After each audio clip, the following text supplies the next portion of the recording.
कहते हैं सब कुछ है इजी जब आप हैं बिजी, और कुछ भी नहीं है इजी जब आप हैं लेजी।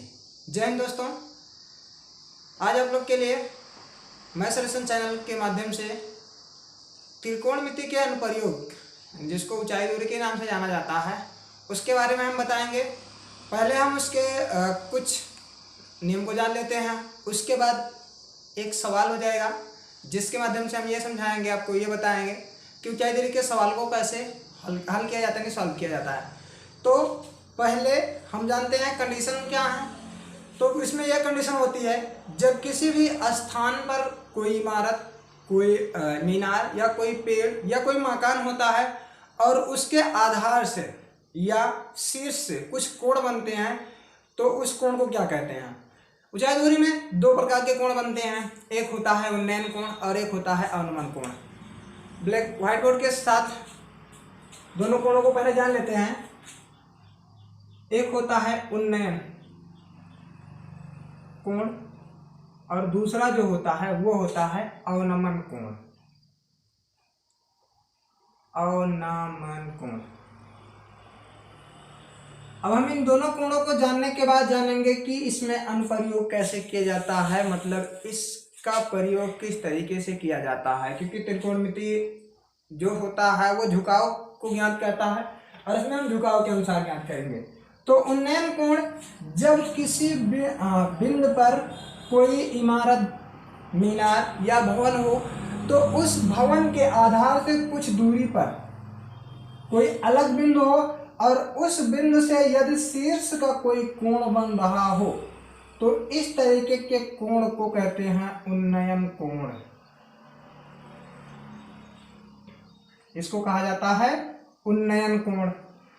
तो इसमें दो तरीके से कोण होते हैं, हमने बता दिया कि पहला उन्नयन कोण, दूसरा अवनमन कोण। तो उन्नयन कोण जो आधार से बने उसको उन्नयन कहते हैं, और जो शीर्ष से बने, जैसे अगर यहाँ से कोई कोण बन रहा है, क्योंकि यहाँ तो आधार बन गया है, तो यहाँ मान लीजिए ये इसका अंतिम बिंदु है, तो इससे भी कोई आधार बनेगा।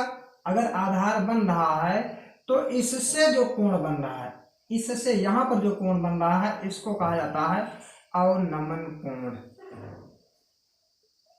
इस तरीके से दो कोण होता है, एक होता है उन्नयन कोण और एक होता है अवनमन कोण, जिसके माध्यम से हम उस झुकाव को, उस ऊंचाई को और उस दूरी को ज्ञात कर सकते हैं। चलते हैं एक सवाल, और उस सवाल को हम सॉल्व करके बताएंगे कि किस तरीके से वो सवाल हल किया जाता है। सवाल क्या है,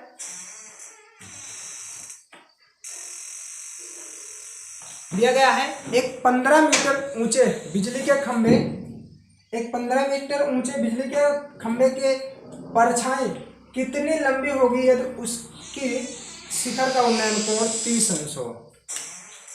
तो दिया गया है कि एक खंभा है, सवाल है मेरा, एक खंभा 15 मीटर लंबा है और उसकी कुछ परछाई बन रही है, और जो परछाई बन रही है वो कितना बन रही है उसको ज्ञात करना है। लेकिन उसके द्वारा जो कोण बन रहा है, कोण जिसको झुकाव कहते हैं, वो बन रहा है 30 अंश, झुकाव 30 अंश। तो उसकी परछाई कितनी लंबी होगी, कितना लेते हैं। मान लीजिए ये हमारे पास एक खंभा हो गया, और खंभा क्योंकि अगर इधर से कोई रोशनी टाइप की पड़ेगी, जैसे कि यहाँ से, तो इसकी परछाई लगभग इधर बनेगी, और इसको हम यहाँ से करेंगे तो ये साथ में हो जाएगा। तो इस तरीके से आकृति बन जाएगी, अर्थात ये खंभा हो गया, और खंभा जो है वो है 15 मीटर लंबा, तो हम इसको कर लेते हैं 15 मीटर लंबा खंभा। ये हुई उसकी परछाई, इसको हम दर्शा लेते हैं ABC के नाम से, और यहाँ का कोण जो हो गया वो 30 अंश। यह इसकी ऊंचाई हो गई, ये इसकी परछाई हो गई। अब परछाई को जो है हमको ज्ञात करना है कि कितनी लंबी परछाई है। तो सिंपल सा है, ये हो गया, अगर हम एक पाइथागोरस प्रमेय के आधार पर लगाएंगे तो 90 अंश के त्रिभुज में, यानी समकोण के त्रिभुज में, ये होता है लंब, ये होता है आधार और ये होता है कोण। तो यहाँ बन रहा है लंब और आधार। अब इसका संबंध हम देखेंगे किसमें है, लंब और आधार का संबंध जो है वो होता है tan थीटा में। किसमें होता है? tan थीटा में।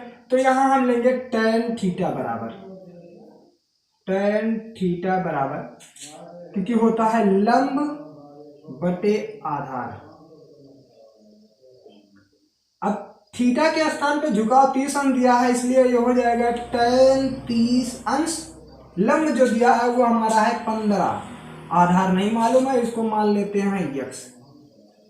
यहाँ उसके पहले ही लिख सकते हो, माना खंभे की परछाई, माना खंभे की परछाई x मीटर। इस तरीके से कुछ भी मान लेते हैं, एक्स वाई जेड कुछ भी मान लीजिए और उसको यहाँ पे रख के उसका मान निकाल देंगे। अब यहाँ मान लिया हम लोग x माना है, अब tan 30 अंश का मान निकाल लेते हैं। तो tan 30 अंश का मान 1/√3 बराबर 15/x। इधर ले जाते हैं, इसको इधर ले जाएंगे, ट्रांसफर करेंगे, ये हो जाएगा x बराबर, ये इधर होगा 15√3। x की वैल्यू आ गई 15√3, क्योंकि ये यहाँ गया और ये यहाँ गया। अब आप चाहिए तो √3 का मान रख लीजिए और नहीं तो ऐसे ही छोड़ दीजिए।